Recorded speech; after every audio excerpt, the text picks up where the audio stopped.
வணக்கம் ஃப்ரெண்ட்ஸ். இது பாருங்கள், முடக்கத்தான் கீரை செடி காலையிலே பறிச்சுட்டு வந்துட்டோம். காலையில் பறித்து வந்து காய வச்சு இது பண்ணோம், இவ்வளோ உலர்த்தணும். அதான் இப்போ க்ளீன் பண்ணிக்கிட்டு இருக்கோம். இப்போ பாருங்க, இப்படி ஒன்று ஒன்றா எடுக்க வேண்டியது. எப்போதும் இது வந்து இப்போ 1 மணி நேரம் எடுத்திருக்கேன். இந்த இதெல்லாம் பாருங்கள், 1 மணி நேரம் எடுத்திருக்கேன். எல்லாத்துலேயும் விதைகள் இருக்குது பாருங்கள். இந்த விதைகளில் தான் இப்படி அடிச்சு அடித்து விளையாடும். பழைய நினைவலைகள் நல்லா இருக்கு.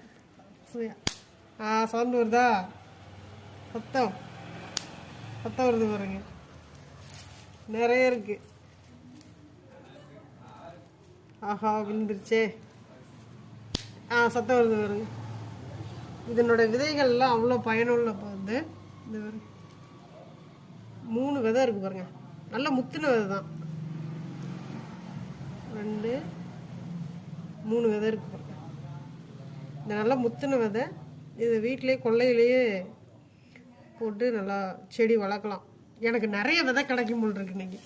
அவ்வளோ இருக்குது. இந்த பக்கமும் நிறைய இருக்குது பாருங்க, நிறைய இருக்குது. நல்லா முத்தின செடின்றதுனால நிறைய இருக்குது. இது இப்போதான் பறிச்சுக்கிட்டு இருக்கோம். இது நிறைய பேருக்கு தெரியும். இது நான் இதை எப்படி பறிக்கிறது அப்படின்லாம் தெரியாதவங்களுக்கு தான். பார்த்துக்கோங்க, இப்படி தான் பறிக்கிறோம்.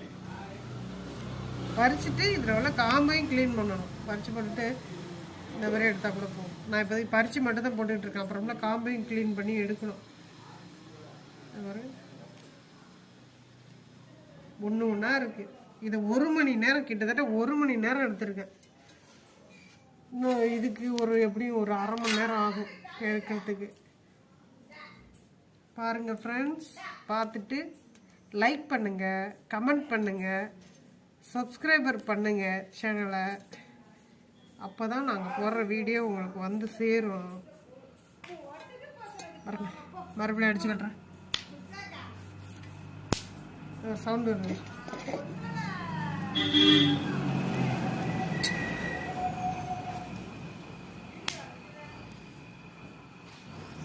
நிறைய விதைகள் இருக்கு எனக்கு.